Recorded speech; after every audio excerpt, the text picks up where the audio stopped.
What's up, everybody? Welcome back to another episode of The Mix Podcast with your boy, Anthony Douglas. So, today we have a special guest. Okay, another special guest. As always, he goes by the name of Kew Keith. How you doing, Kew Keith? I'm excellent. How about yourself? Man, I'm doing great, man. Hey, look, I noticed you got bro sitting on your lap right there. And so what's bro's name? It's hard for me to pronounce. Bub, how do you say it? Mr. Toshiko Kozo. Sounds like a great sushi place. Wow, it really does. Doesn't Wow. it? So I'm curious, what does that mean? Is there a meaning behind the name? Mr. Clever Happy Boy. Mr. Clever Happy Boy. Wow. Sounds like a new Drake album. Yeah, I can see that. I can see yeah. that, Mr. Clever Happy Boy. There's like a deeper meaning to that Yeah, name. right. I knew there was because there's, I ain't never heard of that. That's interesting. That's what I said. So tell me a little bit about yourself. Other than the fact that I'm from Sacramento, I am an artist. I wouldn't even say a rapper because, rapper just sounds so cliche. I say an artist just due to the fact of, you can't box me in. I am under Beautiful Dreams Music Group in conjunction with Capital Connection. Shouts out to BUB, the SOP. And I've been messing around with rap off and on. I say, I'm gonna say about a cold 10, interested in it, but honestly, I just started taking it seriously this year. Unfortunately. Yeah, this year. We're gonna say it like that. I did songs and videos and all that type of stuff back in the days, but as recent up into this year, after the passing of my mom, it just made me realize that time is not promised, so I need to capitalize on every second. And so I say about this year is when I started really just let me do this shit, before I get too old. So, I hear you, man. yeah, That's what's up. So you're an artist and you're a creator of all sorts, really. yeah. I don't feel like Nothing can box you in. yeah. Shit, if you want to do a cowboy song, we could do that. If you want to break dance, we could do that. If you want to make a trap song, we could do that. Whatever you want to do. That's why I'm the artist. Because a rapper just sounds just like you just put me in one box with that shit. You know what I'm saying? Yeah. Shit, we could do some Justin Bieber shit if you want to. Yeah, hey, look. Hey, and that Justin Bieber stuff be popping too. You know what I mean? Hey, I was just doing telling him numbers. that Peaches or Georgia, whatever. I said, that is a cold ass song. It feels good. Yeah. Like the AC blowing on you or some shit, right? No, you're right. Yeah, and a lot of the music like that seems like they're moments. Because of course that wasn't his life. Yeah. Like all the time or before when he got started. I didn't know you smoke weed. Yeah. Well, hey, look, I knew that. You saw who he's hanging around. I seen that, but You know that. You know that. Damn, I'm like, do we smoke joints, backwoods, Yeah. bongs? I want to know what you smoke out of at this point. I feel it. Yeah, find out what he's into and maybe get a feature on there or something. Hey, man. Just be in the background. Hey, what's up? You know what I mean? Like, Just pass you the joint, Bieber. You know what I mean? Hey, that it's great. It's good that you don't want to be boxing because everyone wants to be rappers nowadays, and it's crazy. They do. That's why I don't even say I make. I just say I make music. Yeah. But I don't say specifically the type or anything like that. Because they'll box you in with that shit, and they'll be like, "Oh, you're another rapper." Yeah. You're like, but it's more to that, So yeah, I don't like to say the rapper word. Artist sounds a little bit more like you can do more, instead of just putting me in a box. If that makes any sense. I feel it. Yeah. So what made you more serious this year? I know you said that with the passing of your mother, it seems like since that moment you took time more seriously. But when it comes to music, what made you dive deeper on that? You hinted on the fact of that once my mother did pass, it just made me realize that you should capitalize on every moment you have to do what you feel like you need to do. On top of that, I already was like, man, I can do this shit. And listening to a lot of other music, you like, bro, I should give the game something that they're missing. You know, and that's not even on no cocky shit. That's just recognizing the situation. Like, everything sounds like this. Let me give you guys the option of listening to something different. So just wanting to give the game new entertainment and realizing that time is, like, you can have everything in the world except for time.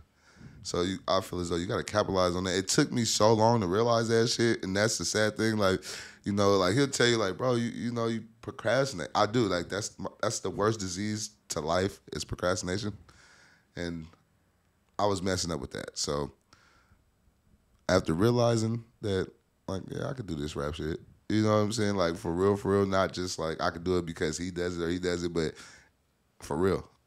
You know, it's like I can give you guys something that you haven't heard or something that you feel as though you need, or I feel as though they need. Yeah. So, yeah, so many words, just understanding time, and I can't procrastinate all the time. That's cool, Not man. that bad. That's what's up. Did your mom, did she support everything that you're doing? Was she like one of your fans, like pushing you forward? Mean, you know, a typical mom, you know, like, well, fuck the rap, you know, you gotta go get a job, and you know, all that shit. I understand it, you know, and I'm gonna respect your wishes, but at the same time, I'm like, I believe this shit, like, you know what I mean? I just never wanted to be boxed in nothing I did with life. Like, I just don't like that. I'm bad with time, so I say that to say that I like to live how I want to live, type shit. You know what I'm saying? You only got a matter of time. I don't want to do this and shit. Not to say that there's anything wrong with working. I worked previous and shit like that, but mom's supported it. But then, like a typical mom, like, you want to be a rapper? Okay, just like the rest of the billion other people or millions of other people, right? So, you know, that type of shit. Yeah, that's cool, man. Well, I mean, seems like you keep her around still. You know what I mean? Those voices in your head. Yeah. And it keeps you going. Yeah. You know? Yeah. Like, you know, I think that's what it is right now. Because, you know, like, it'd be more so just like, hey, you got to stop procrastinating. You got to stop procrastinating. You know, I hear it from everybody, you know, those that do love me and shit. Just be like, bro, you wasting time procrastinating. Like, go take advantage of that shit. You know, so I hear that. You know what I mean? I hear from this guy. I hear from my mother. I hear from all my people. And just, that shit is horrible. Procrastination is so horrible, bro. I think that is, it's horrible. Yeah, we're already here for a short time. That part, like, you're on borrowed time. You don't even know when the clock gonna clock out on your ass. You know, so it's like that part. That part, bro. Like, you be like, man. Was there a moment in your life where you feel like that almost happened to you, where you almost got clocked out, like it was almost your time? As far as like living and death? Yeah. Shit, honestly, I think living in Sacramento, it kind of always feels like that. And I'm not even the type of person that involves myself with drama or shit, but people are stupid. And, you know, you can look at me and mistake me for the wrong person and do some shit and be like, oh, my bad. But, motherfucker, I'm gone at this point. You in jail. And so, you know, I kind of feel like that just living in Sacramento or just living in the world, period. Like, it's just, I don't know. It's just more so like anything can happen at any given moment. Yeah. You know, unfortunately. Yeah. You know. It could be others, or it could be simply your health. You know, that part too. Got health as well. Yeah, you know, you gotta take care of yourself. Definitely. You know, I definitely relate with that. You know, it's for me. I had appendicitis, and that almost took me out. And right? yeah, I had to get immediate surgery, but I didn't have health insurance at the time when I was working my job, and they took so long to let you die. Huh? Yeah, they're just gonna let me die waiting. Like, shit, bro. And that was basically almost the case, you know. And then my daughter was 3 months at the time, and literally one of the nurses, once they finally operated on me, got me the surgery I needed. The nurse gave me morphine, which I'm highly allergic to morphine. And they didn't know that? They didn't know that. They switched. Yeah, they switched nurses, and the other nurses didn't check the board at all. It just gave me morphine, like poisoned me. And her job is to do this type of shit, see what you're allergic to and everything, right? Yeah, and it was crazy because I felt at that moment, in my life, I felt like, dang, I got through the hardest part, but I thought I did, but I didn't, because like even after the surgery, I was almost killed twice. Hell. You know, and it's just because of the morphine. Oh, yeah. You know, and Wasn't no lawsuit popping off or nothing? You know, I'm surprised I didn't follow through with it. I was just happy to wake up and open my eyes again. So no lawsuit. No, I didn't do it, man. I was just more appreciative to just like, you know what I mean? Humble guy. See my daughter, That you know. part. She was just a baby. She was 3 months at the time, you know. How long was you in the hospital? I was in there for like 2 weeks. Oh, yeah, So, we need a lawsuit popping. yeah, it was a while ago. Of course, I could still develop one, but Hell yeah. you know what I mean? Killed I you. feel like if it was my time, you know, what I wouldn't be talking about lawsuits. You know, everyone else would be. You know, I would be dead, obviously, but you know, I would be thinking like, oh, what's next? You know, like, Well, what if you got a second chance and that was your big shot to be like, here, we're going to bless you with giving you a mistake of morphine so you can get the money from them and go live the life you want to. But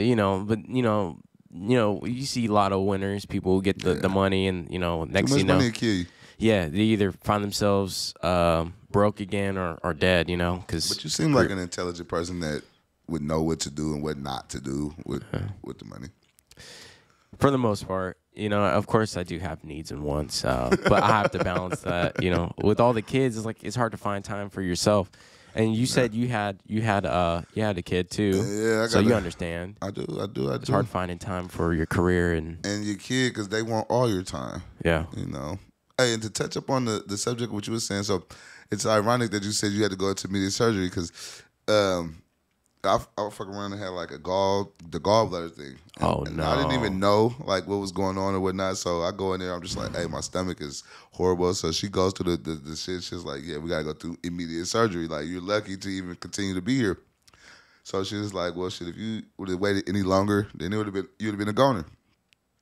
So anyway, I was just touching up to say that shit. Like, I understand that shit. You know what I'm saying? It's just that's why I'm like, health is wealth. You gotta take care of yourself. You can have I say I always rather be rich off time than be a millionaire, you know, like, because you can't never get time back.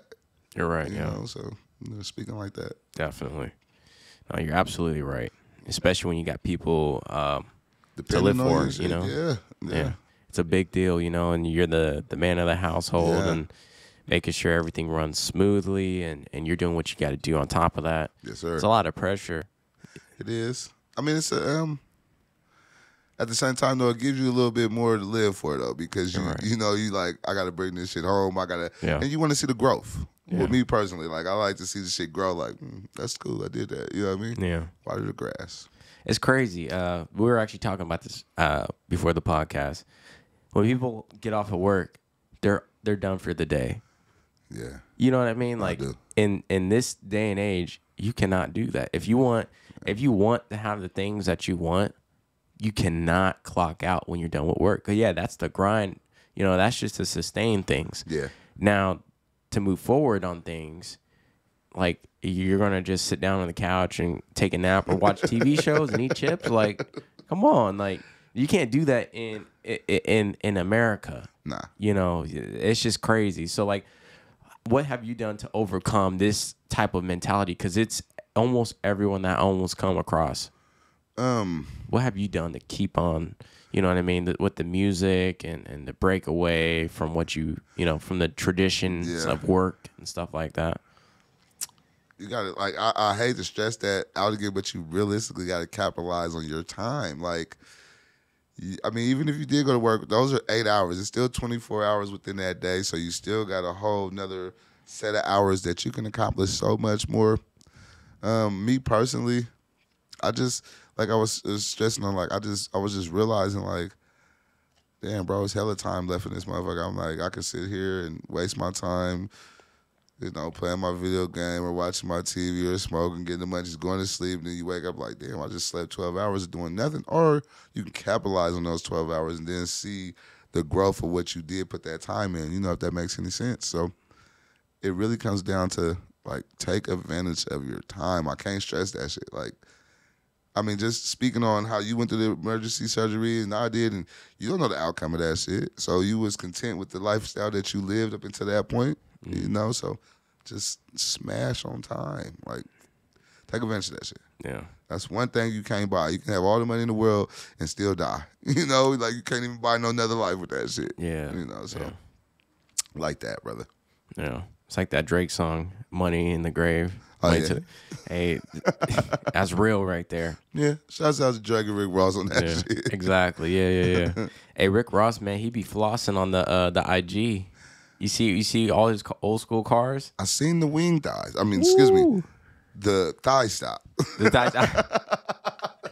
I said he put yeah. on for the big niggas in a Yeah. whole nother way. Like he Yeah. popped the trunk of a Rolls Royce and had bags of chicken. He's different. Let's just put it that way. He is different.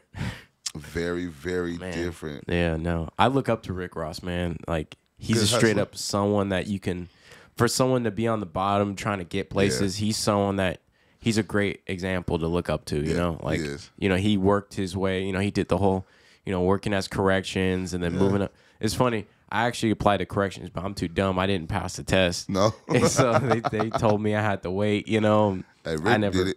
Yeah, he did. Yeah, and I'm just thinking like, man, he passed the test. He done did the whole thing. You know what I mean? And you see what he's doing now? I do. I know that whole story. man. The part I didn't like is like you shouldn't have lied about it.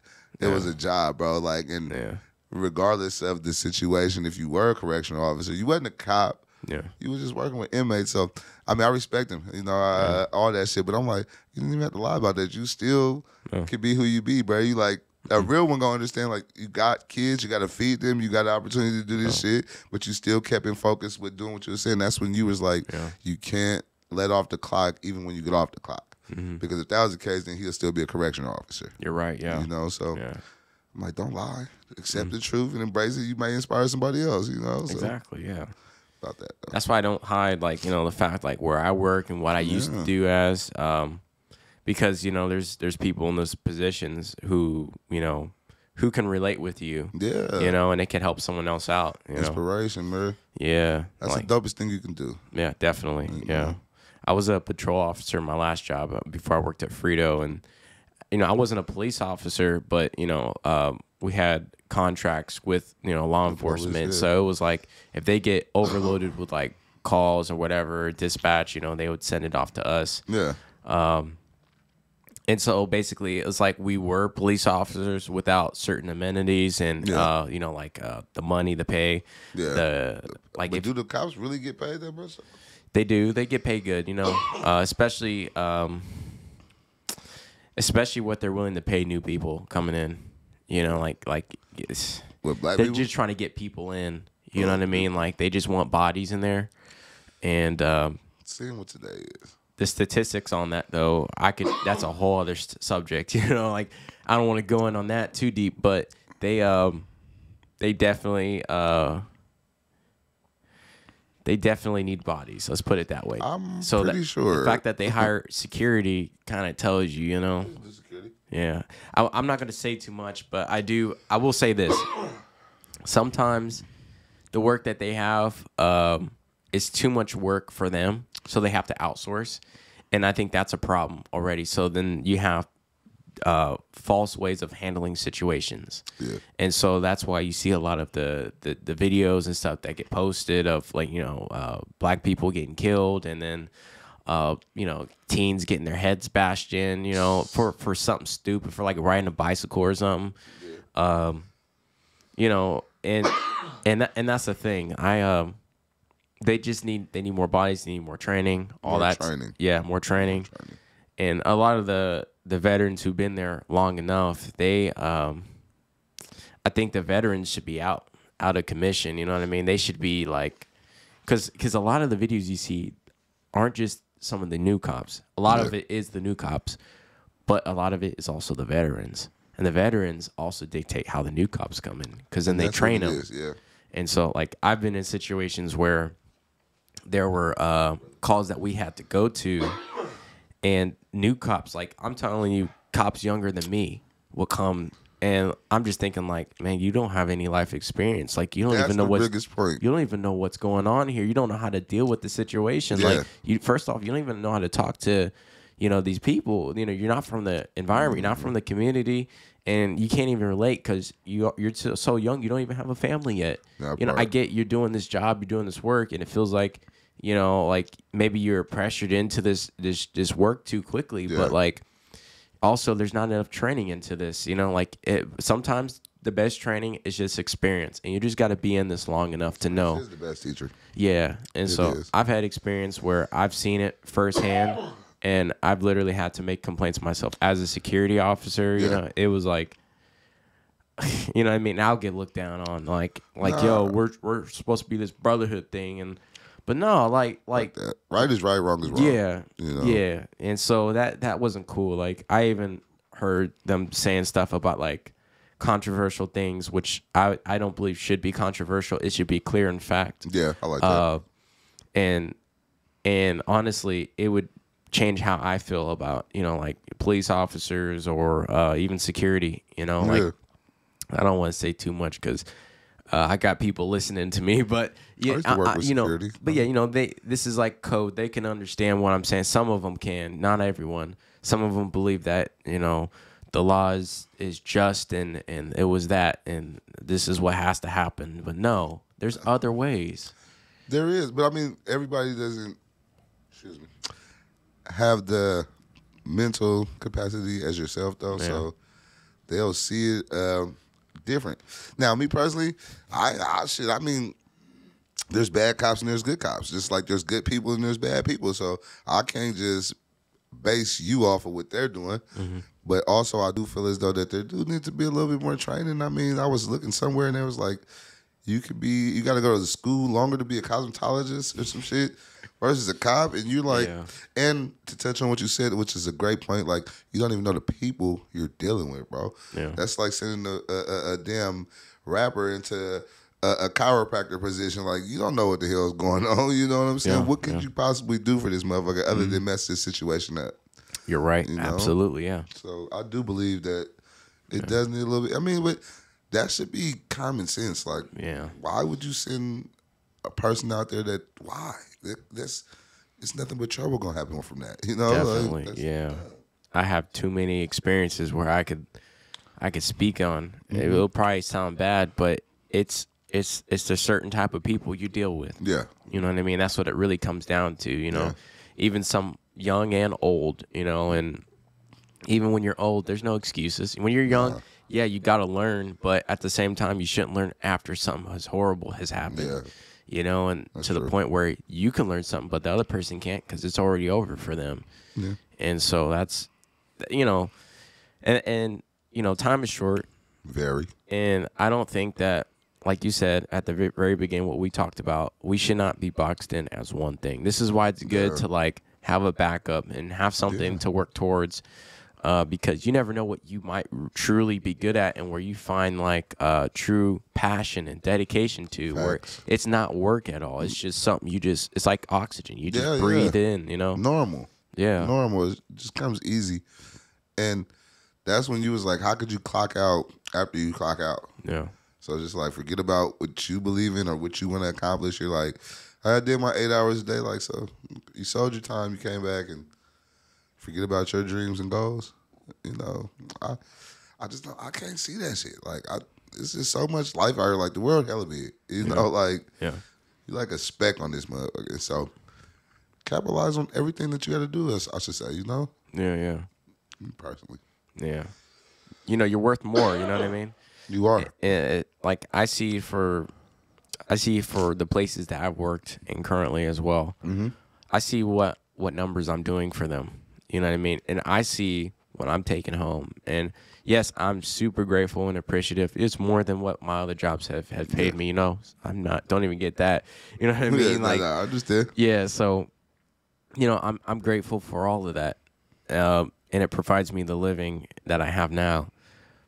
But there's always a but. We always believe we're, you know, worth more. You are. And some people are sitting on the couch and saying, I'm worth more, and complaining. You know what I mean? But if you know the type of work you're putting in, you know what I mean? Then you know. Nah, yeah. You know, there's no confusion. There's no doubt there. Yeah, you know? I agree with that. And it's just, and that's the thing. That's why I'm able to work through, like, you know, the jobs that I've had. But I will say this, for COVID, it's impacted me differently. How's that happened? Like, how has COVID impacted you moving forward? And well, COVID really I mean, other than the fact that, you know, stuff was closing a little bit earlier and I couldn't get to certain things or do certain things, I really didn't let it too much impact my living situation other than the fact of the things I can't control, if that makes any sense. Now, that's a whole nother subject. I don't know how that... I don't know. I feel like that's I mean, I feel like that's like planned depopulation. Like, go ahead and get these motherfuckers... Here goes SARS. Boom. Kill them off or some shit. You know, like, it's the world we live in. Like, let's be honest. You know, like, it's a reaction for every action. And I'm pretty sure these motherfuckers knew. I mean, come on, it's life. Like, you know, that's a whole nother conversation. But COVID really didn't... That shit like chicken pox. Like, it's not here no more, is it? It's like chicken pox. I had chicken pox as a kid. Right now, you can't even find, like, you literally can't find no chicken wings right now. Let alone, like, chicken pox. Like, oh my God. What the fuck? Like, seriously. Like, where is chicken pox, bro? Like, where is it at? What happened to it? Yeah, I got kids and they still ain't even have it. What the heck? Where is it? Man. That's a good point. Remember they put us all together and be like, catch the chicken pox with him. I got a whole mark on my face from chicken pox. And I'm like, what was that about? This is wow. Hey, look, you're onto something. All right, play the cue the X-File music. Where's chicken pox? I'm looking at the camera right now, see? He onto something. All right, chicken pox. That's crazy. Maybe you could be a cosmetologist. I mean, I don't know. Like, you're a rapper, you probably could transition. Like you said, you know. I mean, yeah, but possible. The possibilities, you never know. You never know what people are capable of. I'm gonna go hunt for chicken pox. So, like, what happened, bro? Oh man, on the History Channel, like we're on the search. They got a shortage on chicken wings too, right? I heard about that. Yeah, bro. What's up with that? I went to Buffalo Wild Wings right to go watch the game and shit. She came and said, "We don't have no wings." I said, "But this is Buffalo Wild Wings. like, how is that? How does that happen?" They told you this. I promise, bro. It just broke my heart, though. You know, when you got your mind set on something, and when you taste that food before you get there, you're like, "Yeah, I'm finna go get me a 10-piece of these barbecue, a couple." She said, "All we have is chicken nuggets." Now, you probably would have been in heaven. I would have been okay with that. You know, I settled for little things. I ain't really had much. You know, I'm like, I'll take whatever. You got sauce? Okay, I can make bread taste like chicken. Okay, if I just fry it, and I got air fryer. Okay, breading. Yeah, I was so determined. She was like, "But we have burgers," and I'm like, "But this is Buffalo Wild Wings. Like, I came here strictly to get the wings." She said, "There's a shortage on wings." Oh my God! Hence, why Rick Ross was like, "Welcome to Thigh Stop." Thigh Stop. Chicken out of his Rolls Royces, bro. He had smoking bags of chicken in the Rolls Royce. Like, he live in Atlanta. Hey, look. Yo, inspiration for we got to figure something out how to get out there and be like, pull up on them. Hey, look, they said they had a shortage, man. So what's up, Ross? What's up, man? You over here flexing on the gram. Wing stops. Man, he's a beast. He is. I prefer fire wings over Wingstop now. I don't know if you guys heard that. I never tried fire wings. You what? I never heard of that. You what? They have one in Sac? I didn't want to go get you some chicken right now, bro. You haven't had fire wings? My life, you know, there's a lot of things I have not tried in my life. I'm literally in a box. I am the box. I am the box. All right. You know? You have to step out of that Wingstop box. Yeah, no. You know, like their thighs be like, I mean, their pieces just don't even look like chicken. You like, I know that piece of chicken. Like steroid pieces? Yeah. Oh, okay. Versus wings. Ooh. I mean, fire wings. You know, regular like, I can eat about 15 of these. You have to try that. Please put that on your bucket list. Try fire wings. They're literally fire wings. Fire wings. Man, they're great. I mean, I'm writing this down right now, just so you know. Also write down peanut butter. Peanut butter? Oh, man. The peanut butter wings, man. That sounds extra fat, but. Fire wings. Man. And peanut butter. You ate fire wings before, bro? Yeah, you do. Why is that? Do skinny people? Why do you have to say fatter than me though? Like, why? Hey, skinny people are just fat at times. Why do y'all consume more than the metabolism? The fat people. Yeah, you know, I figured this. I don't speak for all skinny people. I had a moment where during COVID where I gained some weight. because I wasn't as active. I was just in the house, really just working, going to work, coming home, just whatever. But I think because we fast.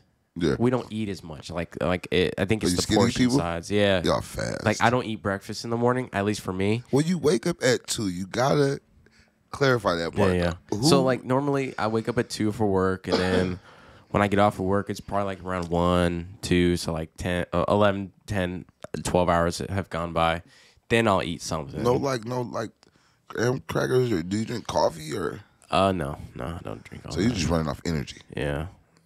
And so I do drink some pre-workout though. Pre-workout, what's that, like Some muscle, pre-workout. It's muscle like milk or something? It's a I like that. It should be called that. Yeah, Some right. muscle milk. It has like it's I guess you could say it's like coffee, but there's a lot of caffeine in it, and it jacks you up. Like So it's like coffee. It basically like just for the gym. But for me, I use it for work because it'd be so early, and I need that gee. energy, So I take that, and also has BCAAs in it, which help you like burn fat and stuff. So I take that, and then so by the time I'm done with work, I'm just hungry. What do you eat when like- you do go eat, like after that long day? Like, what is your mind settling? Like, I gotta have Anything. I have to be careful with what's around me. Anything? I'll just eat anything. That's the thing. That's bad. It's really It's bad. horrible. Because like if you're trying to like stay fit, make muscle and burn fat, it's like, because then I've waited so long. Now at this point, my intake, I don't even care about it. I'll just Not eat at all. whatever. But that's when I have to like my wife. She does a great job. I'm so glad I'm married with to a great woman. She helps me out. Shouts out to her. Yeah, shout out to my wife, Michaela. Shouts out Douglas. to Kayla. Got her last name Douglas. changed finally through the mail It's situation. official. It's official, yeah. We got Okay. another. Everyone's Douglas in this house with the Douglas. D. You know what I mean? Everyone got the D in this house. No, I'm Big D playing. going on. Big D Not a- going on. Oh man, yeah. So like it hypes me up, and then the only unfortunate part is when I'm done with the day. If she's not there helping me, so she doesn't have the meal ready for me or whatever. Okay. I have whey protein, so I down that, get my protein in right quick. Where is you ain't told me nothing you ate yet. All I hear is muscle milk, muscle milk. But see, here's the thing. So later on, before we go to bed, like around dinner time, What's dinner time? she been making wings for the last like few weeks now, and like it's been on point. But I was hungry, skeptical with her cooking wings in the air fryer, but they've been coming out. How was that? Because that's my biggest thing. Like It's when the seasoning. That's all it is. You got to Okay. season it right, because like I realized she cooks it a little extra too. So you like gotta have a little crispy wing. I gotta have my shit crispy. yeah. I can't have no slimy wings. Yeah. I gotta hear that shit. You're having to like wipe your face. Yeah, that's And you just got a beard too. You can't be like fussing with the beard and Come stuff, on. having to clean that after you eat. looking real fat and childish. Like, That ain't like right. Barbecue sauce. Sometimes it gets like that, Yeah. Let me ask you this: Yeah. how is married life? Oh, Let's go there. We there now. damn. We there. Damn. He just had to ask I this. gotta know. I mean, one day I Are you want the to host? Oh my God. Hey. Oh man. This is your podcast though. So Yeah. I have to answer your question. Please. As short as I can, but as thorough as I can. With a Euro step on it. I With like a twist. So, married life, depending on who you're with, can make your life easier. Okay. Let me ask you this: does it feel different from like having a girlfriend or being in a relationship with somebody Very long? much. It feels different. Yeah, especially when you equate having kids in the mix. Okay. Like before we had kids, but so it's a little bit weird. So for me, she was pregnant when we got married, Okay. officially. But up until that point, I would say we were still kind of married. But Kind of married. yeah, the thing is that when you're not married, in your mind, you feel like you could still, like, I don't know, like, Yeah. there's opportunities maybe understand out what you're saying. there, like, with but for me, that was never a case. Like, I already saw her, like, that's the woman I'm going to marry. The There you first go. time I seen her, that was my thought. So that shit is real true, right? Yeah, I saw it, and you know what I mean? I held on to that, and So was it love Is at what I first sight? wanted. Is what you said? yeah, for me, it definitely was. So why do they say love is blind? You see that? I think they say love is blind because you never know when you're going to see it. But how is it love at first sight? Love at first sight. You know, yeah. You know, you don't see? know. You see yeah, what's you're going right. on? Yeah, maybe it's reverse. See? Maybe that one should be the. Right. But why this? Yeah, you're right. Think about it. They'd be like, "Love is blind," but then you'd be like, "It was love Maybe at first sight." love it. Maybe it was. No, actually, I do believe in that. Actually, because Which one? She didn't know it. That I loved her. Maybe not in the way that I do now. Yeah. As deep as I do. But I loved her, and she didn't even know who I was. That's dope. It was off of that first look. So I was a hooper back in the day. What position? Point guard. Man, point guard, shooting guard. I could play whatever because at the end of the day, I was actually buff. Chris you know? Paul disappointed me, by the way. Yeah, I wanted Chris Paul, everybody to get a ring. Chris. Chris, you know, I would love to talk about you right now, It'd go for hours, though, just like.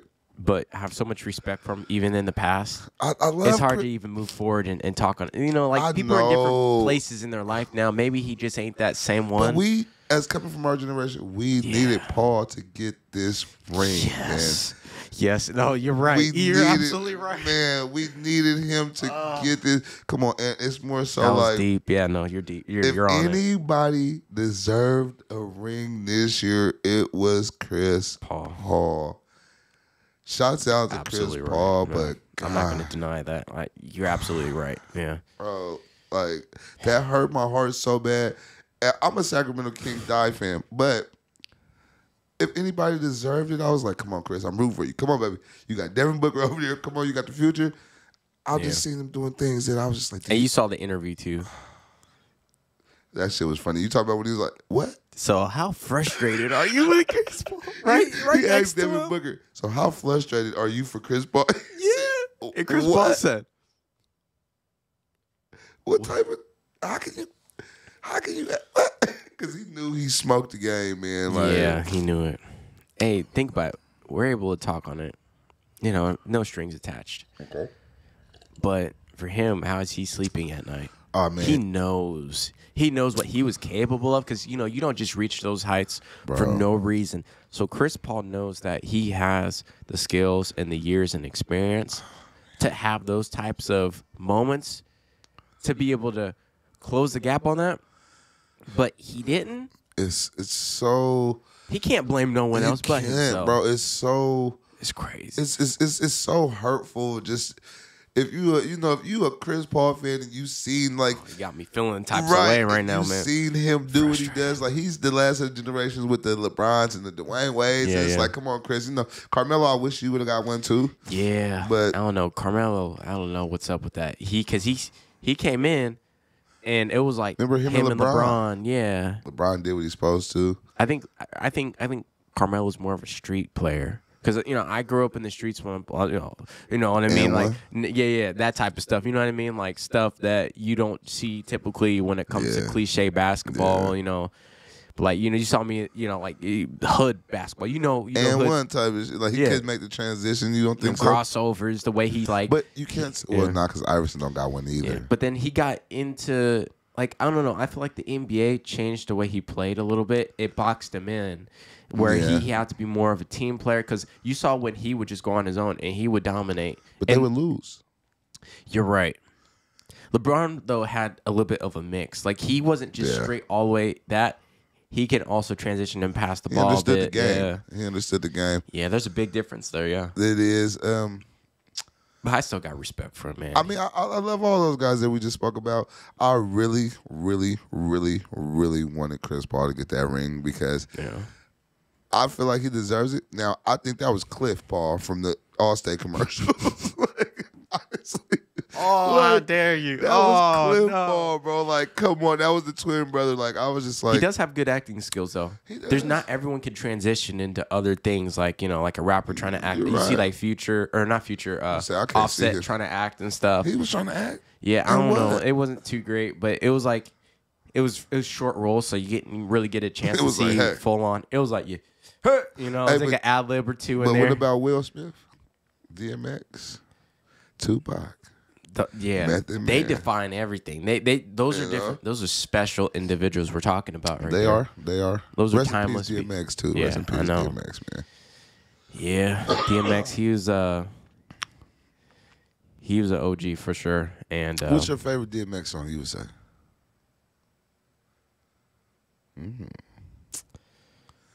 You had to put your finger on it, on the play button, and be like, I gotta play this shit. You got an hour road trip. You only can play it back to back. you know,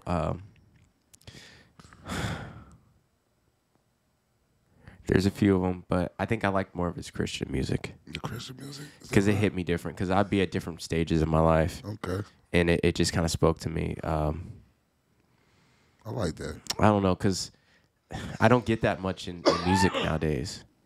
You know? No. Because you don't hear, like, I don't know. You don't, Great.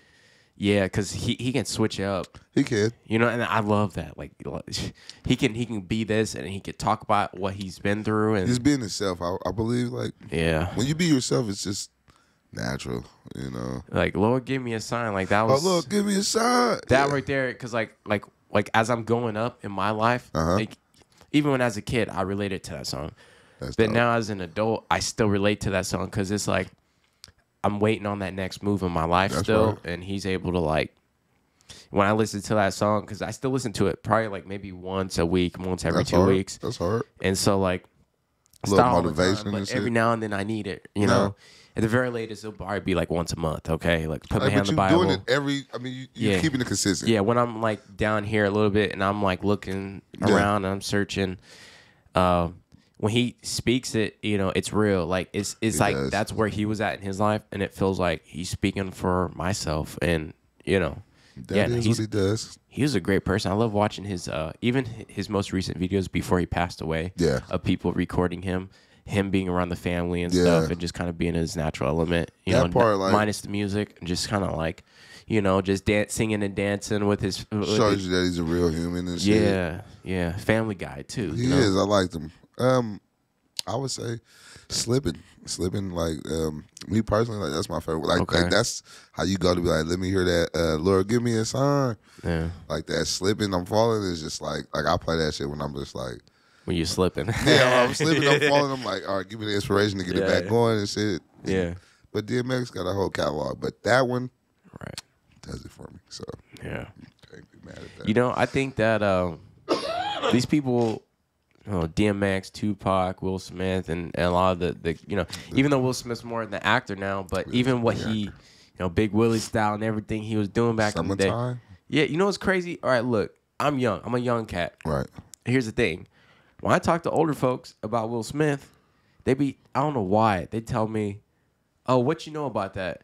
I'll be, and Tupac, I'll be like, yo, I was a kid. I was a kid. But they described, like, those are the people I watched, like, on repeat because, you know, that was just what it was. It was new at the time. Yeah. Yes, I was a kid, but even growing up, but here's the thing. It hit me when I was a kid. You know, and I don't know why some of the older generation, they feel like it was just themselves. But see, like they only made an impact on their generation. No, he made an impact. He did. On I would say maybe the younger, like I have a kid who he's 12 now, 11, 12. He don't know nothing about that. Nah. You know what I mean? Like, I have to put him on Gotta that. show You know him what I mean? summertime, though, man. You gotta show. Yeah, summertime. At least You gotta at summertime. least give him that one. Like that's, At least at a barbecue or you something. have to. You're gonna miss the whole element of summertime if you don't play summertime. You have to do that one time for him. Yeah, man. or the Mac or something like. And then you know they heard the Mac, you know. And then, hey, look, shout out to Chris Brown and G-Eazy because they actually did a great job on the remix. You liked that one? It was actually good. I think it was very respectful because on top of that, you know, they got his approval of it first part, and then on top of that, he did try to. The Mac tried to make. He tried to make a new version of it, and it just didn't sound. The Return of the Mac? Yeah, the Return of the. It didn't sound. It didn't. You gotta leave it alone. Didn't hit like it did when he first put it out. He wasn't Macking no more. Yeah, it was so over. Now he's acting. you know, but so Chris Brown and G-Eazy kind of made up for that a little bit. It kind of like the attention on their new version of it. Yeah. Kind of washed out a little bit of his new version of it, which wasn't good already. The new version of the Return of the Mac. Yeah, the new version of Chris Brown. The people in charge of the game really. I heard that one. Yeah, I heard that one. Yeah, it was all right. You know what I mean? I think it did justice to it, and I can enjoy a different type of version of the same song, which is cool. Not just the same one, because like sometimes like my wife, because I'll play the Return of the Mac all the time, and she get tired of it. You know what I mean? Like you feeling yourself good. You know what I mean? Like I'll be hitting these, I don't know, daiquiris, margaritas, whatever, and I'll just be, I'll be on a loop. You know what I mean? Play it again.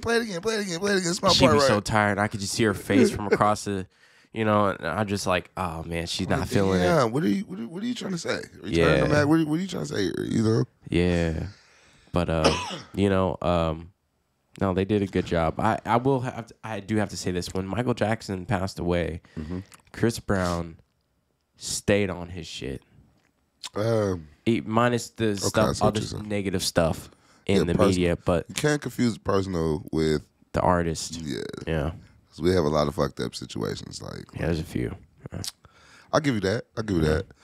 Because people were comparing him with Dance, especially like the older folks. Yeah. Like for example, like people who are like 40 and up. They were, because they grew up on the Michael Jackson. Yeah. To them, there's only Michael Jackson, and then Chris Brown was like, someone trying to be him, whatever, because they didn't really inspiration though. Like, yeah, exactly. And like you see Bruno Mars out here trying to do his, but see that's this generation. Bruno Mars I think is dope though too. Yeah, but you don't see Bruno Mars hitting the moves like Chris. Chris Brown Chris actually is different. I can't take nothing away from Chris. Like, despite his personal whatever, that's his personal. But as an entertainer, it's a bad motherfucker. Like, Definitely, yeah. He do what he do. He do what he get paid to do, and he do it good. So yeah. Can't be doing that. I guess is it a light skin thing? Because Drake do his thing too. Chris Brown do his thing. You do open your up thing. a can of worms, my Prince man. do his thing. I mean, but All right. I'm my melanin is popping. So But you raised a great question there. Here's the thing. I'll tell you this. I'm black and white. Okay. You look more black though. Yeah, well, and when I'm around folks, I've had people tell me I got dreadlocks. They were white though, right? And they don't even know the difference between dreadlocks and braids. How did you feel like? That's what she asked me. How I felt with that? Yeah. I felt like, fuck you. Like, you know what I mean? Like, I completely felt like, damn, are you serious? I couldn't even say nothing to him. I just look at him like, until they fix what they have to say.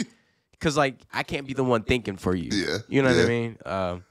The worst one I would get would be like, can I touch your hair? I'd be like, oh, I had that. That's like saying, can I pet your dog? Like, yeah. What the fuck? Like, you're right, yeah. Can I touch your hair? Exactly. But I'm cool. I'm like, go ahead. You ain't never felt it? It's all cool. But damn, it's just like, you couldn't find a cooler way to ask me that. Like, you're like, you cornerball me out your eye and be like, can I touch your hair? Yeah, no, and it's very creepy, It is. It's creepy. I grew up, dude. I had an afro growing up. My, sometimes I would get braids from my aunties on my dad's side. Was that the black side or the white side? Yeah, there was the black side. Okay. But my mom, she also knew how to braid too, but they had 3 kids, so it wasn't like I was getting my hair braided all the time. Well, how many siblings was it? Do you got like brothers and sisters? I'm one of 3. Of what, brothers, sisters, or all? Brothers and sisters? Yeah, that's cool. So I have an older brother and I have a younger sister. Okay. And so you're middle child. I'm the middle child. Yeah. They say y'all be the worst fucked up ones. Is that true? They say that, but also I wasn't. It's different. I wasn't showing as much attention as everyone else was. Having their first kid, having a boy, gets it's different because when it's their first kid, and then having the middle child, another boy, okay, whatever. And then you have a daughter, which they wanted really. Oh, okay. So it was like, oh my god, we got it. So for me, we already got our first son, and then the middle one, it was like, I don't know. But anyways, I don't want to make a lot of sense. I even think about the older boy and the younger daughter, and then you're just like, yeah, he's here till we get ready to have the daughter. Right. Yeah. So I had to figure. I looked up to my older brother and stuff. And I figured out my own way while the attention was really kind of being shifted. Mm-hmm. And I saw that, and growing up, it made me different, which was, I think it's a good thing because it is a good thing. I saw that I had to do extra, and I had to dig deeper because it was like they already got everything going on, and so like I even started walking home at some point because it was like, I like from school and stuff, I started walking home because it was like, all right, I just want to be on my own because it was like, I didn't want to have to be in their schedule more than whoever else is on the schedule or So what they got the going middle on. child thing is really that like it's deep. Maybe there. it's not for everyone. I think It's for everybody. I think it might have been the order of boy girl, boy then girl.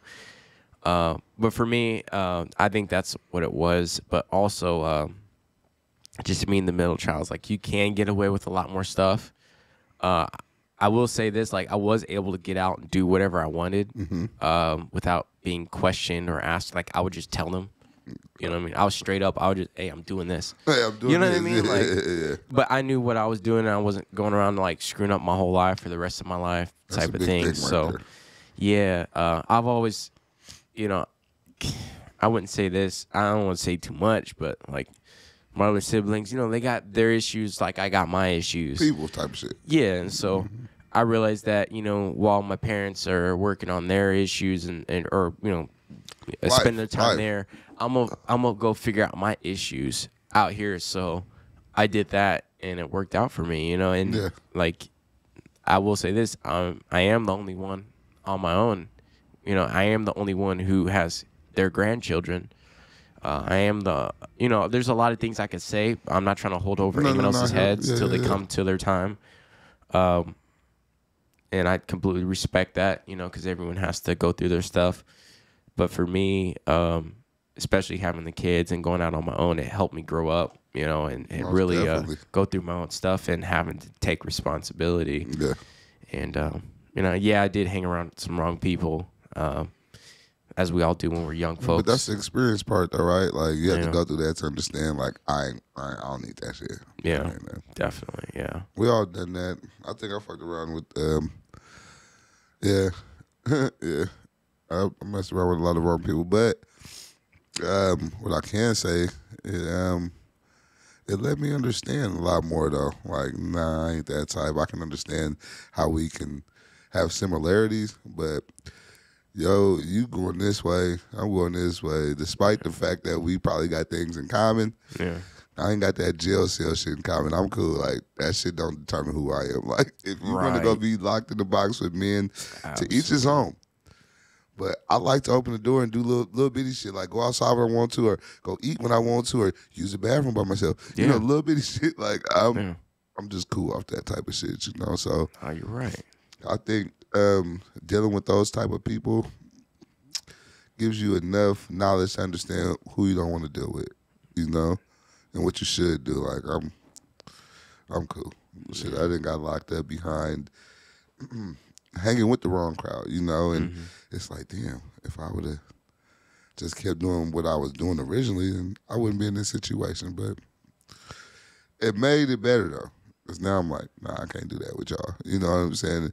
Luckily, it was at a young age where it wouldn't hinder my adult life, I should say. You know what I'm saying? So that made it a lot easier. So sometimes you got to go through it to understand you don't want to go through that shit, Catch it while it's young, though. Yeah. It's like life is full of opportunities. I always say this during every podcast. This is just what I say every podcast. It's literally at like opportunities, and chances are like balloons, man. Why you say that? And because they float up, and you got to grab them when they're there. You can't wait, before they're gone, because then you lose the opportunity. That's nice. And like I see every day like that, and it's crazy for me because it's like you never know. You don't know what. Like, for example, like with my TikTok thing, I didn't know anything was going to work out there. And it's blowing up right now. Like, one of my videos is over 1 million views right now. Shouts out to Ant for that right there. That's huge, bro. Yeah. That's like a whole 1 million people watching you. That's big. That's big. It is. I was at work one day, and, like, some people came up to me. Like, it's happened 2 times. Hey, you're from TikTok. And one Asian people, they didn't speak English, Asian but people. they Shouts had out the to the phones.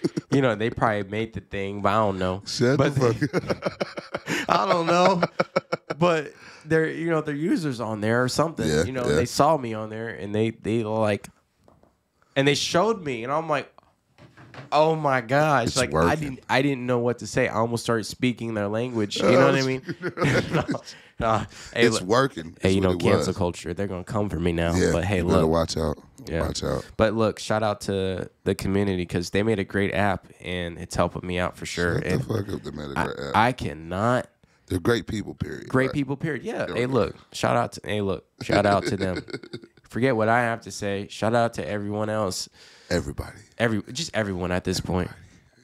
But yeah, so tell me a little bit more about where you hope to be in like the next 5 to 10 years. I know it's a hard, long form is, answer like- because life holds so many things you never know what's going to happen. But That part. where do you like? I know you have this vision in your head, Right. you know. So like, where do you see yourself? I haven't been good with that question since high school. You know, they ask you like, "Where do you see yourself?" Yeah. I'm like, "Okay, here we go with this shit." That is a great question. Where do I see myself? Let's just be real. I would like to still be alive. That's rule number one. Going down the list, I like Yes, it. So that's a health smart is way. wealth, and we're gonna practice it like that. Other than that, I want to be able in 5 years to say I inspired this type of movement, or I inspired this person to do this, on top of being successful in what I believed in. It's kind of like a vague answer, but it's like so many things that can happen in 5 minutes, 5 months, 5 days. So 5 years, like the goal for that is I just want to be a better all-around person, better father, better artist, better businessman, better person. Just in 5 years, I want growth on my life. And then I want to inspire others, but also just get better. Like I don't want to decline. You know, I just want to keep on rising and want it to be better. Mm-hmm. You know, every day realistically, that brings it back to the every second counts. So to answer that question, I just want to, in 5 years, I want to be better than I am today in every aspect as a person. You know, so if you're a father, a businessman, or a working man, or whatever you do, just be better. Like, you know, you should inspire to be that. Yeah. That's what I want. You know, does that answer the question? Or That's inspiring. Okay. That's more than answering the question. That's we go. inspiring to me, man. there we go. I take that to heart because you know, I need to hear this. Yeah. You know, like on a weekly basis, which is great. Why I do the podcast. Podcast too. Shouts out to the Mix Podcast too. You heard it. Right. If there's like a theme song to it, hey, who knows? Yeah, no, you know, I think that's another reason why I enjoy having people like you on who are active, who are trying to build up something and trying to be better. Yeah. Because that's what I'm trying to do. And for me, who like I will say this, you know, like my background, yes, I played sports. I was high school days. But after that, you know, I started modeling and getting into all this Were you good sorts in of things. sports? Oh, I was great. Oh, I had offers, man. I had offers. What, basketball? You look Basketball. like you play baseball too. and shit. Basketball. Never got into baseball. Did you? Never even touched it. I was scared of that ball hitting me. Yeah, You know what I got mean? a point with that. That motherfucker I have coming- reflexes. I saw that thing coming too fast. I said, no, I'm That's good. a hell of a sport to hit that ball coming Yeah. 100 miles per hour. Yeah. You know, basketball was my thing.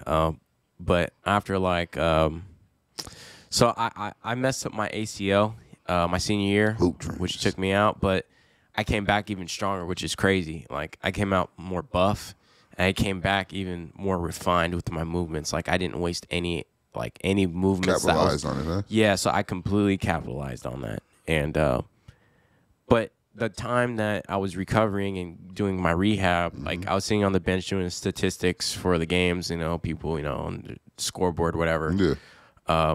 and watching the coaches. A lot of these folks, man, they're dictating the futures of so many young athletes who They have do. many aspirations of hopefully making it in that sport someday. And so I saw the weight that it carried with that.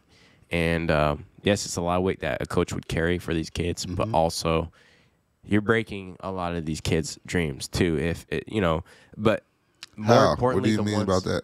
What I mean about that is the ones who take it very serious. The ones who are in it because maybe they had some pressures, but the ones who took it seriously and came up from a place. Yeah.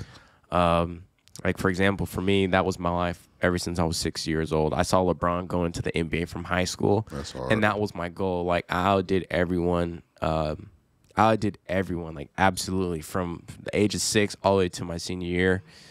And I just never let anyone else get their foot on my throat at all. You know what I mean? I held that type of pressure on me, and I took everything a lot more serious than everyone did. And I took things so serious to the point where even past my injury, I still came back even harder and better than everyone. But I was harder and more on the coaches, because I'm thinking like, wow, like you're dictating people's future. Like, it's like you're playing God almost. How do you figure that part? Like, I don't see. The thing is, like, for example, like for me, I've seen some of these players progress. They weren't better than me. I don't like to like, you know what I mean? But I see, if I see one person better than the other person, yeah. Why is the coach playing the other person? Go, because they're their favorite? Because they bring in Dutch bros before practice, and they give it what to you the know coach? Is who you know. Yeah, it's the who you know part, and you know, other things, you know, and that's like life in general. Yeah. And so I saw some people who can work harder and still not get the rewards that they should be getting.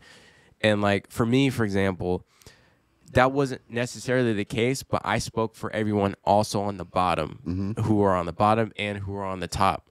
So when I made my judgment as far as if I want to continue with all of this, you know, like I kept everyone's opinions in mind.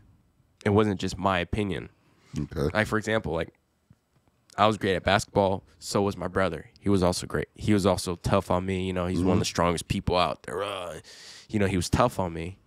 And he made me better, too, which made me better than a lot of the people that I've ever played against. That's dope.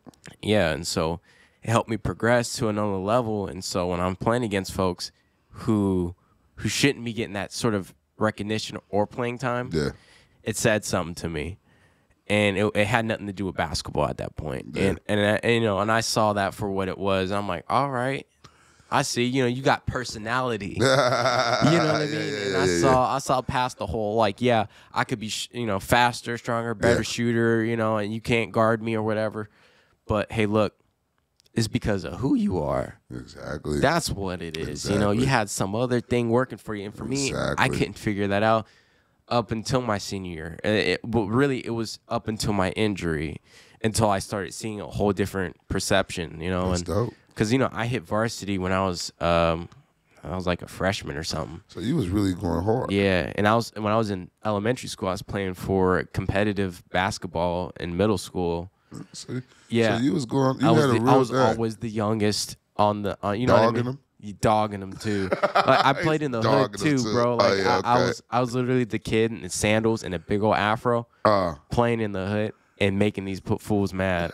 It was crazy, starting fights on the court. You seen above the rim when he came back with that gun after that boy got there whooping his ass in that game.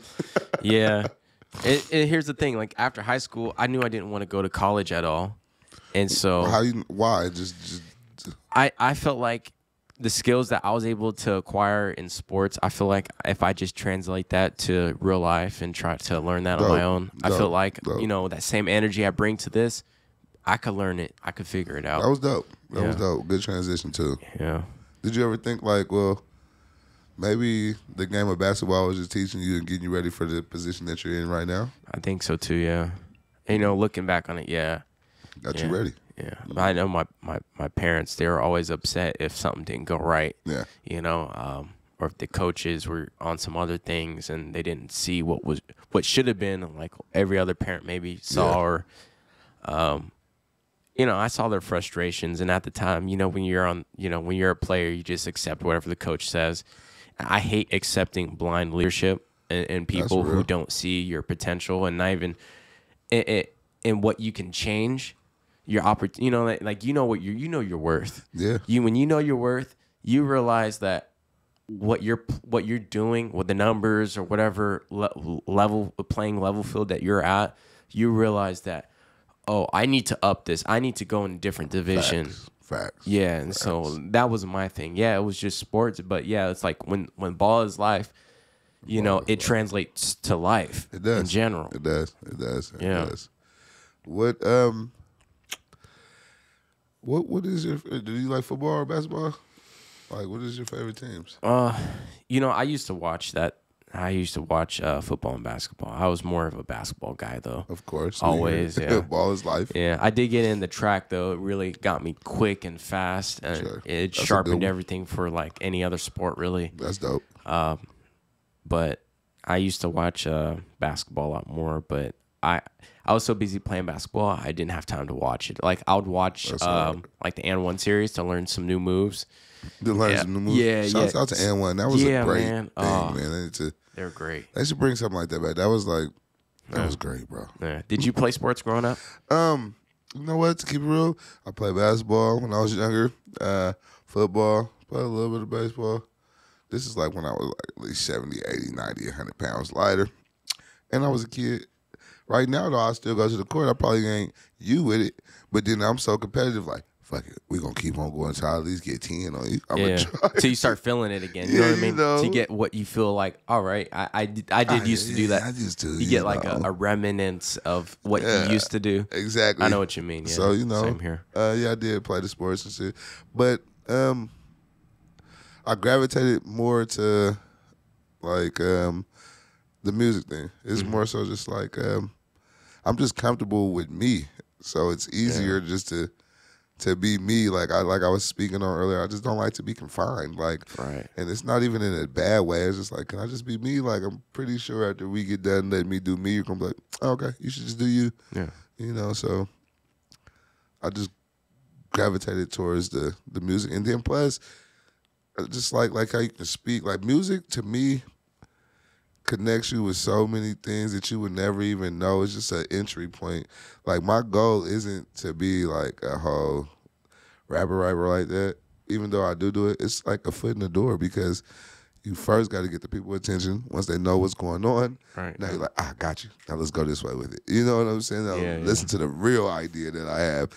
And that's the goal, honestly. Like, we come in here and give y'all some of this dope music that's, a little bit for everybody, but the real goal is to like capture everybody's attention and be like, here, look, focus on this brand that I'm trying to do, or focus on this or this or this or this. Kind of like anything we do in life. You just want to get yourself in a position to actually do what you really want to do. Mm-hmm. So that's how I'm coming at it right now. And plus I don't want to come at this like. I don't want to come into it like, let me shoot you in the mouth or shoot you every day with the music. Like, everybody, me personally, it's a time and a place for some of that type of shit, but every day, like, that's one of the biggest pet peeves to me. Like, why every song you get on, you got to shoot me? It's Sunday. Like, we just woke up. Like, why do I got to get shot in the mouth while I'm eating Fruit Loops or something? Like, why? Like, can I just play something cool and just be like, okay, Yeah. I don't know. Well, you can control every aspect of your art. I mean, you got to be you 24/7. Yeah. You know what I mean? Ever since, you're born into existence. Yeah. It's like, and you're trying to figure out how to be a better you. And I think that's kind of what I was trying to describe with sports is just when you know what you are and what you're worth and trying to refine yourself and not letting anything else dictate that. Yeah. Unfiltered, Yes, totally. No one can control like what you say and what you do, and I think that's what makes you like. You have that song, dude. That song hits me. I love that song, especially like the edits, the edits on the video. Shouts out to Bub, SOP. But hey, look, shout out. Hey, what's up? Hey, look, I see you, man. You're on your work, man. I like that. He's dope, man. Look, that's my guy right there, man. He's awesome. We've been at it for a long time. I gotta get him on here.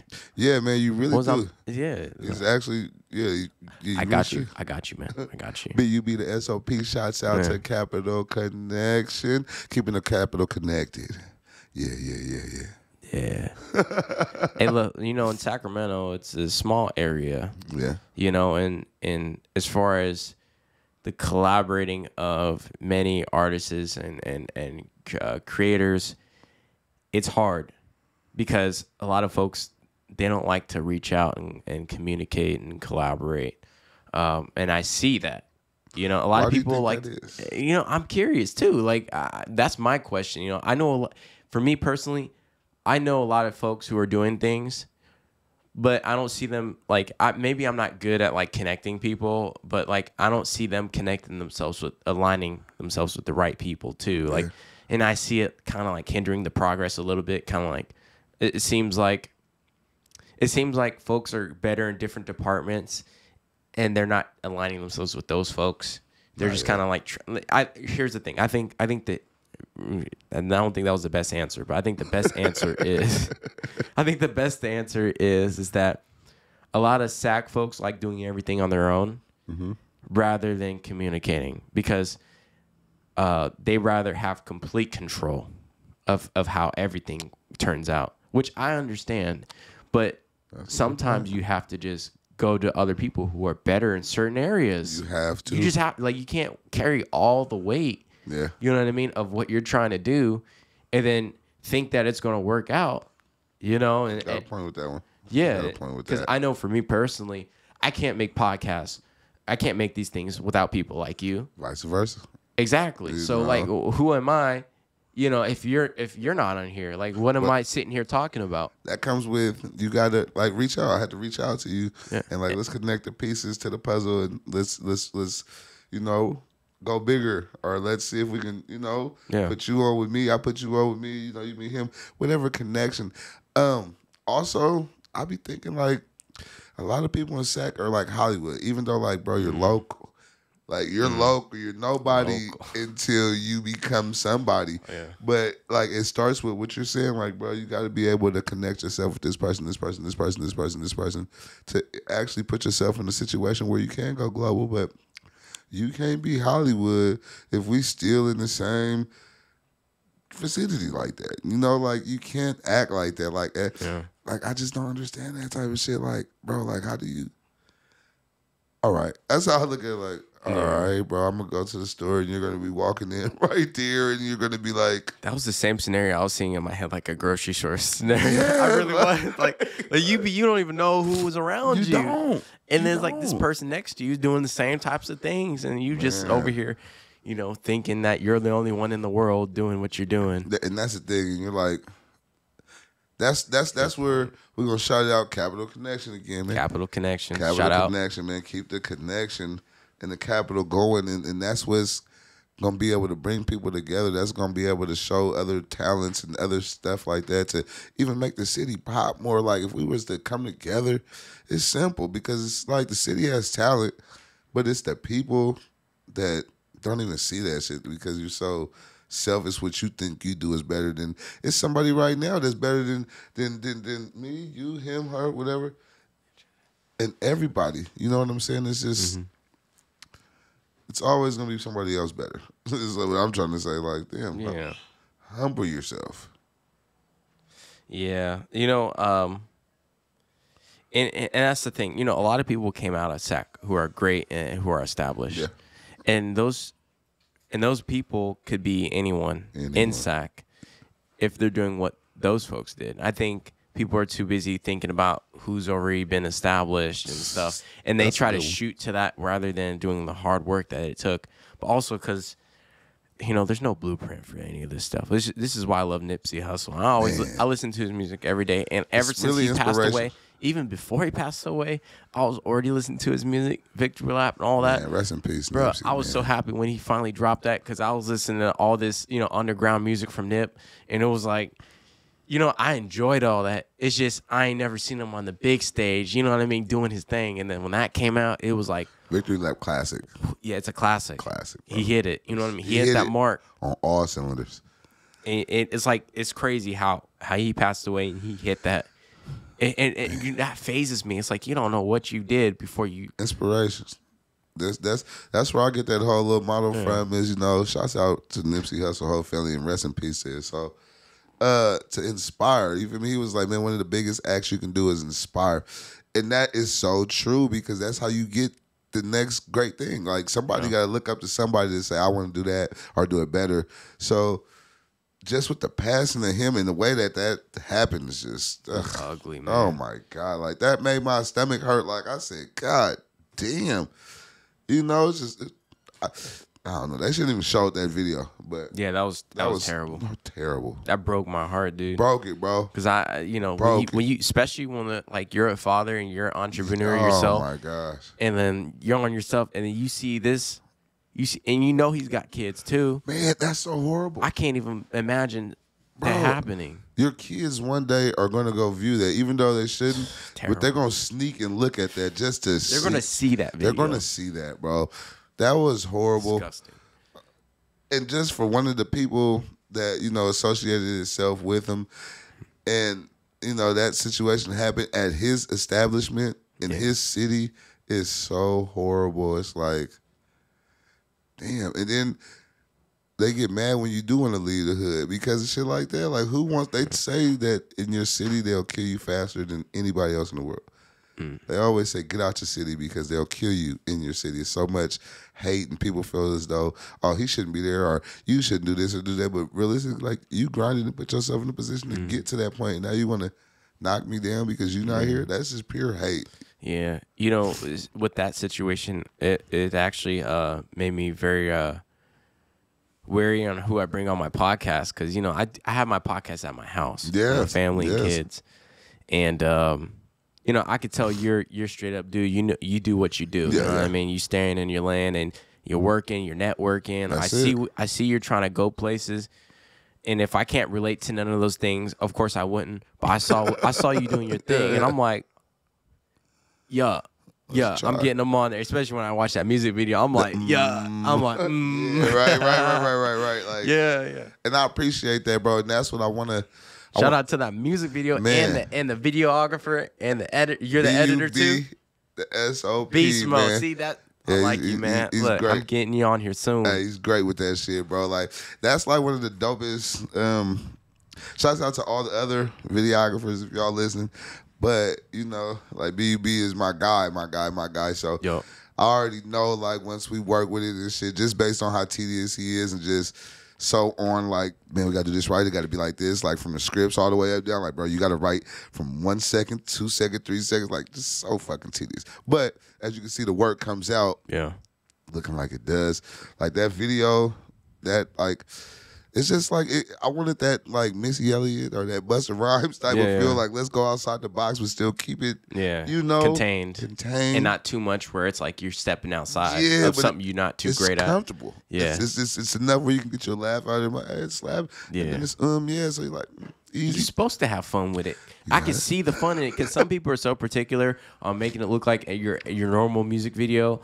Like, what's the normal music? And that's the thing. I think the normal music video is just doing what you sing. Like, it's bland. It's like girls, something with guns, no seasoning. That's cars. It's like the basics. I think it's like, all right, you be in an open space or you be in a club or you be like, I don't know, with a nice car, which these things do add to your music video. I think is what you're doing with it. But it's so cliche. Yeah. Like, the edits too. The edits play a big part. That's a big part. Big part. I get tired of me personally seeing the guns, the money, the cars, the girls. Yeah. I understand this is a part of life. I actually feel bad for the videographers. I'm like, bro, are you gonna point that gun at me the whole video? Like, can I see all this? Yeah, like the whole time. Oh, like, dude. Who are you? I never grasped that concept. Like, I can understand you having it in there, but what are you like? What are you doing? Like, are you trying to indict yourself? Or are you trying to show somebody like, hey, I got guns? Like, what is the point for that? Like, if it's not being used in the video to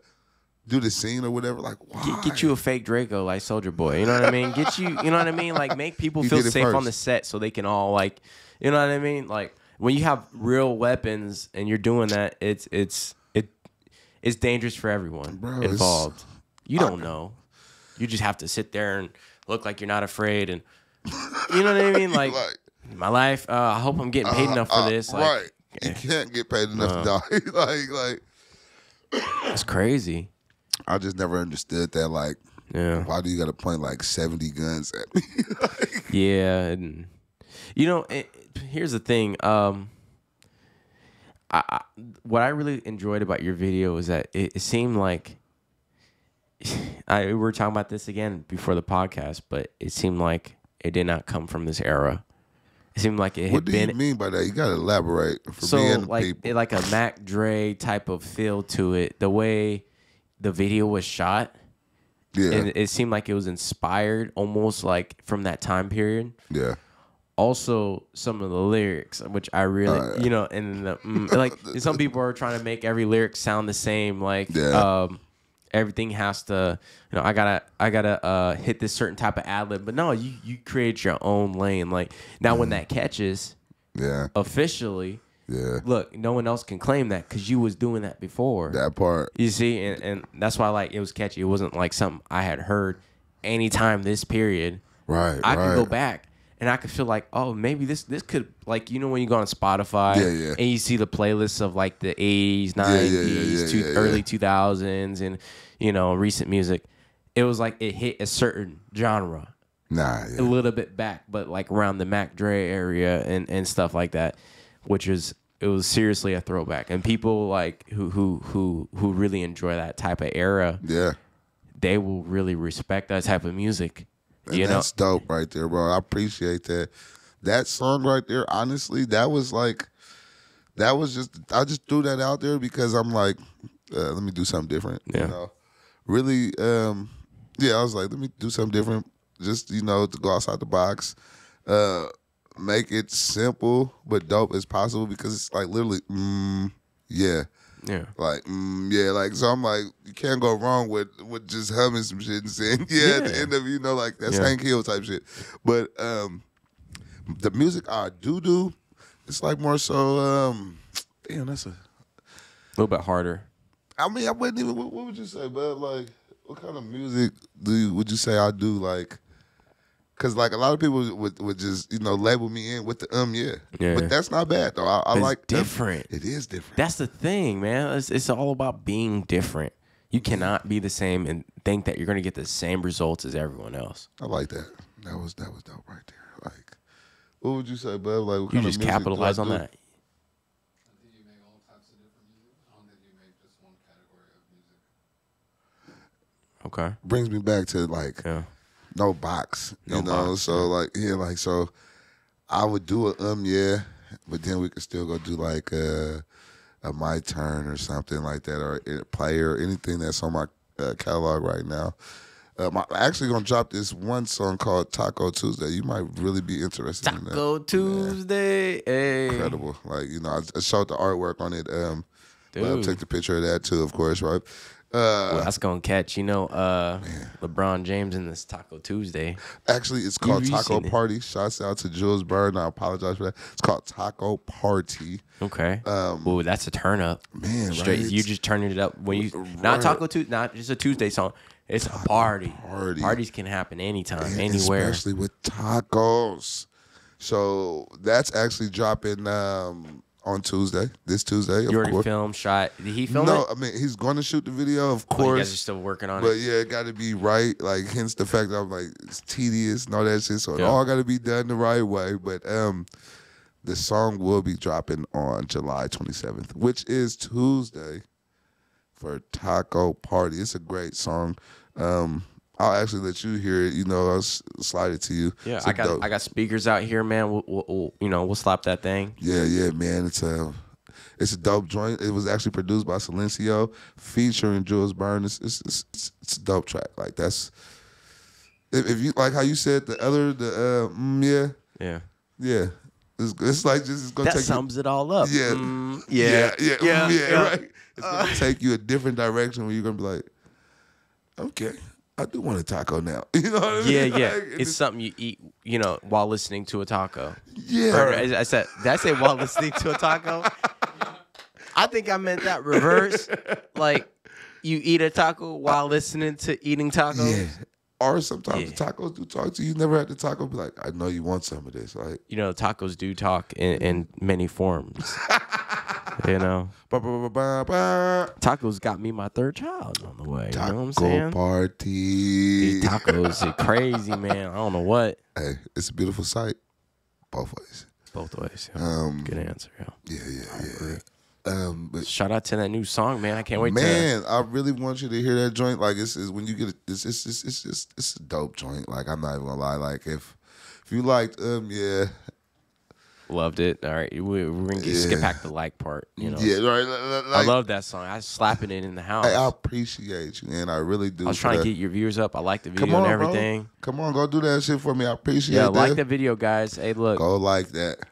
Check out the video. Go to BUB, the SOP page, man, and go check out the and everything else he has on there too as well. But for sure, go slap that. I promise you.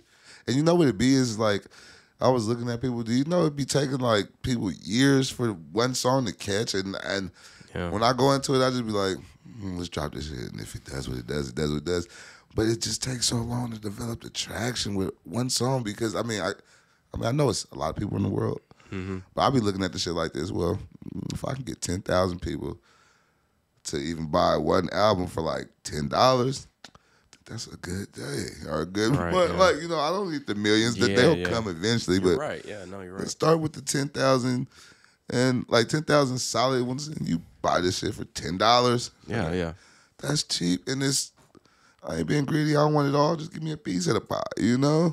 Exactly. Yeah. Now you're gonna, So when it comes to producing your music. How long does it take you to produce a song? I'm just curious. And how much work that gets put into it? Honestly, shit, I can hear the beat, and I hear the beat. I pretty much come up with like hooks and stuff pretty fast. And it depends. Like if I'm going to the actual studio, like if I go over there to Skylit and Capital Connection, then I'll write it before I get there. If I'm at home, I'll just do like the punch-ins with it, like with no pen and no paper. I record my hook or whatnot, and then as I feel it, I'll spit the 4, and then I go put on another 4, and then I'll put it on like that. Before you know it, I'll do it, it turns into a song. It catches, and it catches like that. It's never all in one moment. Like sometimes when I go to do it, then like if I go elsewhere outside of my home studio, then I do. You do, write it. But now it doesn't take that long, honestly. Like. Shit, I can do it like 10, 15 minutes. Or I'm not even going to say 10 to 15. Probably would say like 20 minutes. I get the hook down first, you know what I'm saying, for that and whatever. That should be pretty easy depending on who I want to say it or if I'm going to say it, boom, we do that. And after that, I for sure had the first verse out within like 20 minutes. It's just, knock the shit out. But I got to be feeling it though. Like, and it makes it come out easier. But if it's some shit that I got to think on, I'm like, okay, I can't really...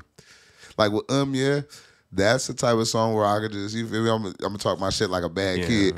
I could just kick that type of shit. Versus when I gotta go do a real, like, not saying that's not a real song, but when I gotta go do like a song that I gotta have you feel in your heart. You have to hit it in a certain direction. Yeah, I gotta hit it in a certain direction. I gotta think on it. I gotta make sure that the shit I'm gonna say after this bar is gonna be able to be like, versus me. Yeah, that's hard. I can imagine the pressure.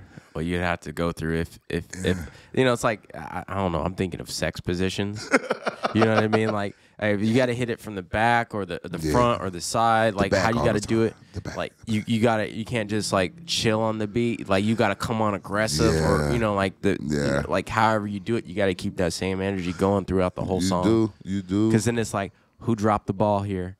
Or who kept it going? You know what I mean? Or who brought it back? And you can tell though. You can tell when you do songs like you can be like, okay, you brought it here, you took it here. Okay, now he brought it home, or he brought it too high of a level. Now you set the bar so high. Exactly. Or you can make it go lower.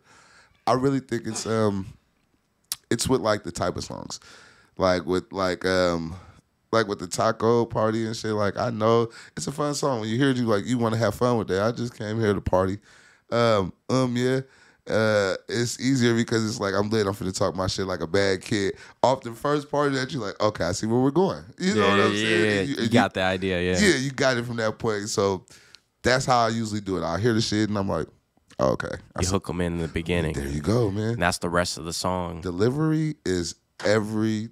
I'm telling my secrets. Delivery and cadence, it's what sells your music. It's really what sells your music. I mean, due to the fact that any song that you remember is due to the fact of the cadence of it.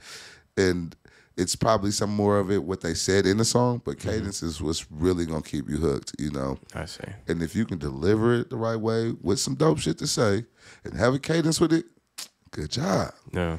That's a lot of things that, motherfuckers don't know that because they be like, well, fuck it. If I can just spot the op and shoot him with the Glock, then it's a hit, But yeah.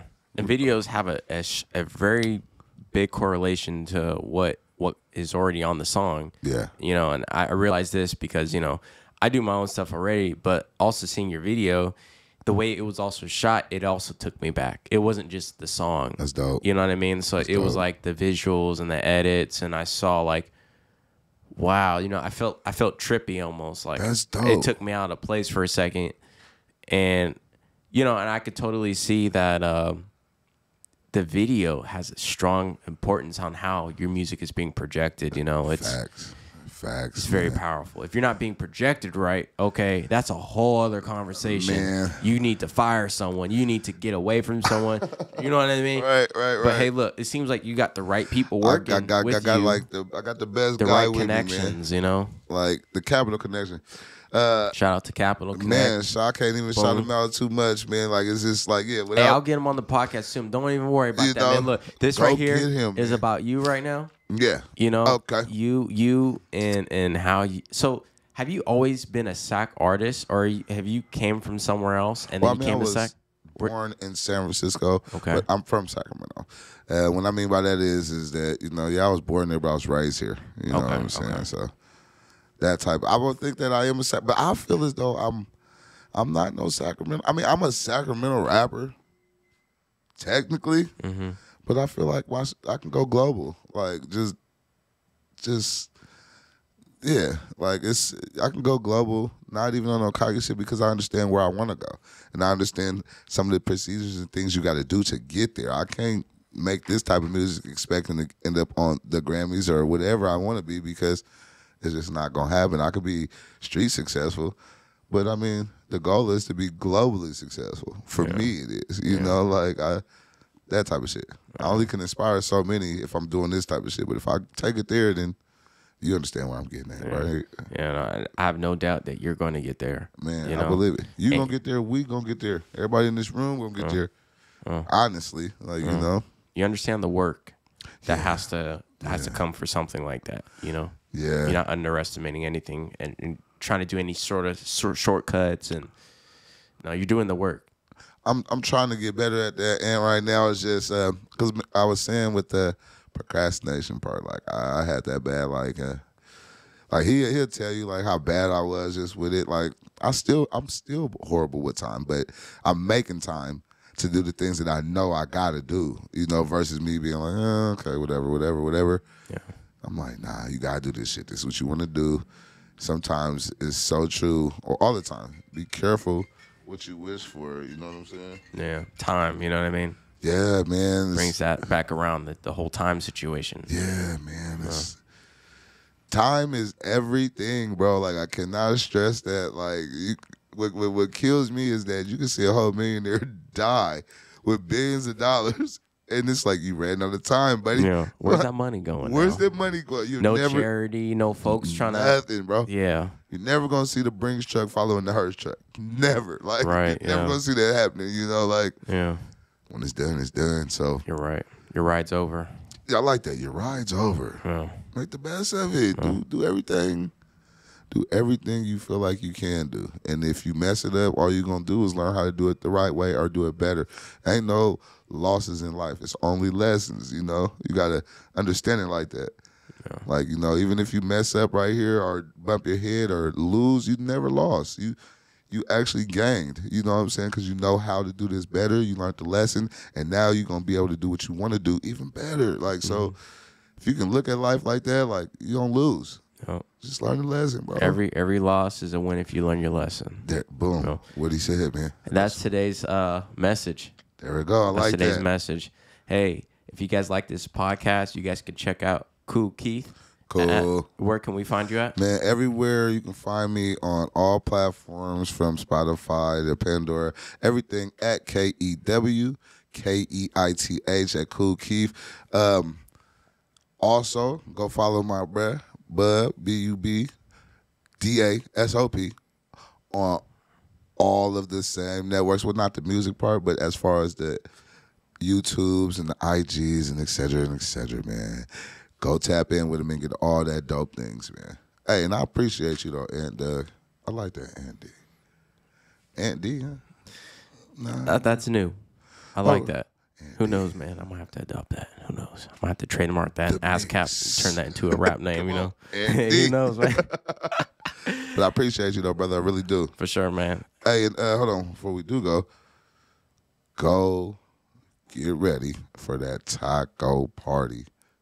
7/27/21, featuring Jules Byrne, produced by Silencio. I promise you. I'm gonna give a little sneak peek of it. I'm gonna give Aunt D a little so he can understand what's going on. For sure. Yeah, that. For sure. And don't forget to check out Yeah, okay. Please go check that one's that currently banging, so you know what I mean? So listen to the current banger yes, before sir. you listen to the future banger, but plan for the future one too. It's coming twice. All right, y'all. You guys have a good one. Thank you guys for tuning into the episode. You guys can listen to the podcast every Thursdays, 8 a.m., Spotify, iHeart. There we go. Apple, you name it, wherever you guys want to see it. Even the video version on YouTube. You guys can follow the social media right behind my back. You guys could probably see that right there at dope. Official Anthony Douglas. Holla at your boy, okay? Check out Holla Kew at Keith. your boy. Yeah.